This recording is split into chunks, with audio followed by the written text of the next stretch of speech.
पनीर भुर्जी बनवण्यासाठी प्रथम कढईमध्ये आपण 2 चमचे तेल टाकून घ्यायचे। तेल थोडं गरम झाल्यानंतर थोडे जिरे टाकून घ्यायचे।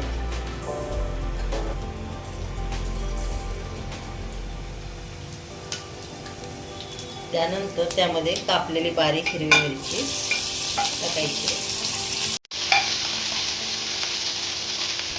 त्यानंतर बारीक चिरलेला कांदा टाकायचा।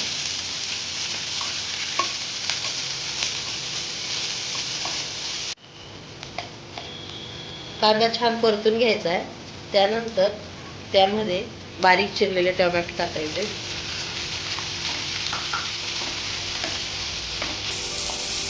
ते देखील छान परतून घ्यायचे।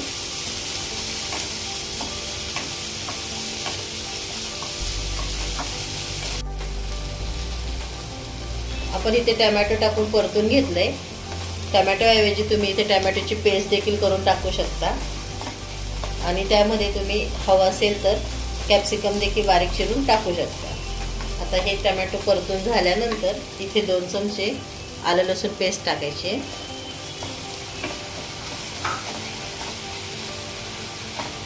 ते छान परतून घ्यायचे। हे छान परतून झाल्यानंतर यामध्ये अर्धा चमचा हळद टाकायची। 1 छोटा चमचा धने पावडर टाकायची। लाल तिखट आहे चवीनुसार टाकू। मी इथे 2 चमचे टाकले। चवीनुसार मीठ मी इथे 1 चमचा टाकला आणि हे सर्व मसाले छान व्यवस्थित परतून घ्यायचे।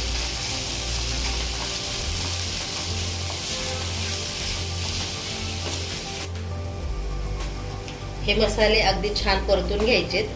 ते छान परतल्याने पनीर भुर्जीला छान टेस्ट येते। आता हे परतून झालेलं आहे। त्यामध्ये आपण हे किसून घेतलेलं पनीर टाकून घ्यायचं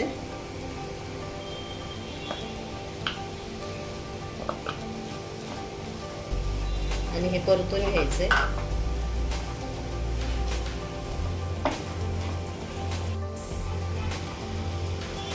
हे सर्व मिक्स करून घ्यायचे छान आणि त्यानंतर त्यामध्ये क्रीम टाकायचं आहे। इथे क्रीम ऐवजी तुम्ही दही फेटून देखील टाकू शकता।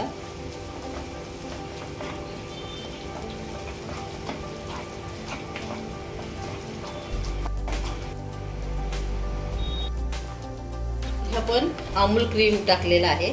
ते बाजारात सहजपणे उपलब्ध होतं। त्याच्याने या भुर्जीला असं क्रीमी टेक्स्चर येतं। आता हे परतून झाल्यानंतर हे आपण 2 मिनिटं झाकून ठेवणार आहोत।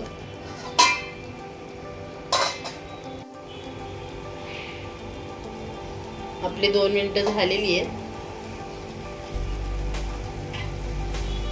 हे छान असं परतून झालेलं आहे। आता यामध्ये अर्धा चमचा गरम मसाला टाकायचा आहे।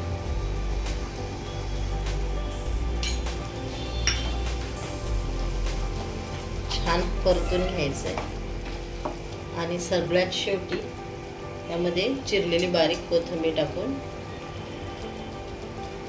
मिक्स करून घ्यायची।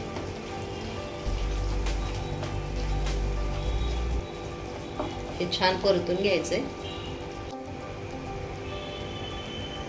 अशा प्रकारे झटपट अशी आपली पनीर भुर्जी तयार झालेली आहे। तुम्हालाही माझी रेसिपी आवडली असल्यास लाईक करा, शेअर करा आणि सबस्क्राईब करा। थँक्यू।